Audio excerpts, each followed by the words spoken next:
Andy Mckee, if you would like to tell the guitar.dk a little about your guitars. Yeah, sure, absolutely. These are the three guitars that I travel with. All three of these are made by a luthier named Michael Greenfield, who is in Montreal, Quebec. And this is my standard pitch guitar, and it has a few kind of unique things about it. It has fanned frets. You can see that there, maybe on the camera. What did you call them? Fanned fret. Fanned frets. Yeah, or you could also say multi-scale.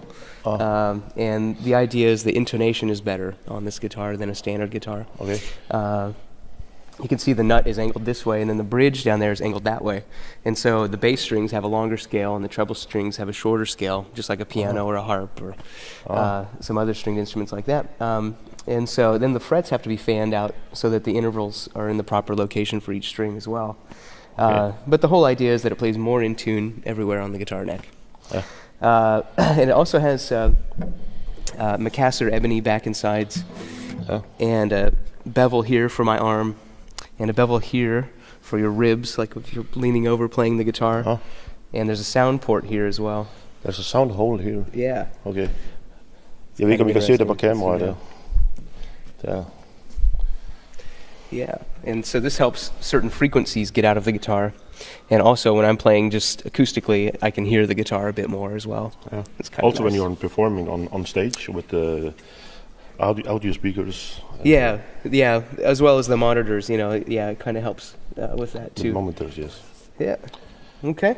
Yeah. And and then there is another guitar standing next to that one. right, yeah, here in the middle, you have my very unusual guitar. This is a harp guitar.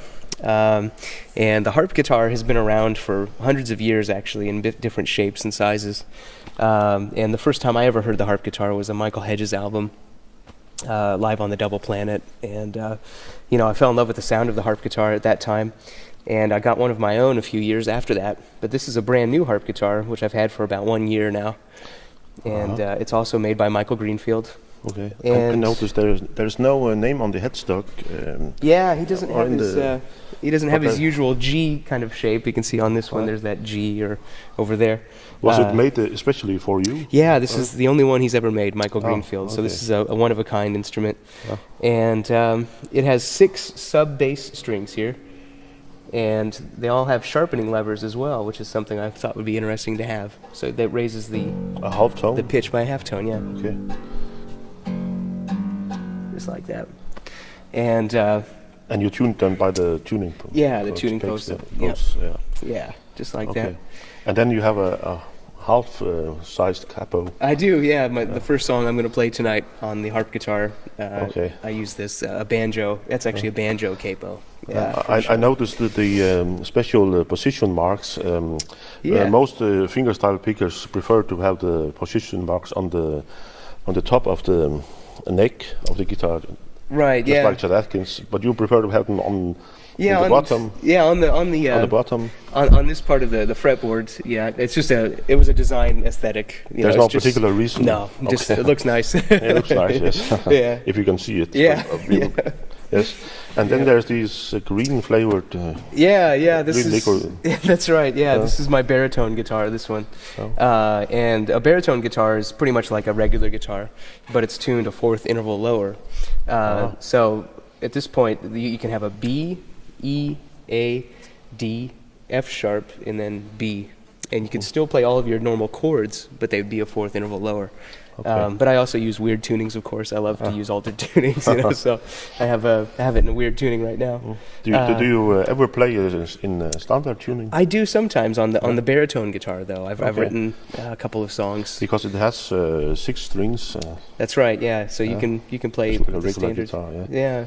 And it has it's a maple back and sides, which maple, of course, you can stain any number of cool colors. So I went with green for Michael Greenfield. So we have a green stain on the maple back and sides.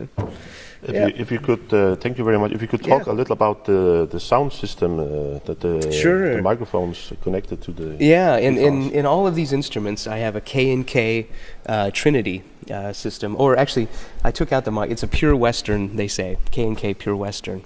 And it's K&K, and it's 3 contact pickups like inside the guitar, attached to the soundboard.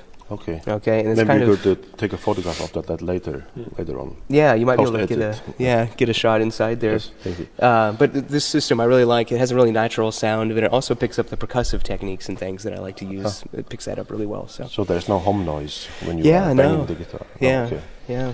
Okay. Let's see. And do you use the same sound system on them? I do, yeah, as well on okay. here. On the harp section, though, I have a piezo as well under there. So there's kind of two systems going on the harp guitar, but the regular guitar also has the K&K. I know there are a lot of people that are watching the website and reading the website, and they are very interested in if you could perhaps play something for us. Yeah, that'd be fine. Yeah. And you have not planned this, but perhaps you could play. You want me to do something on the harp guitar here? Yes, if you would. Yeah.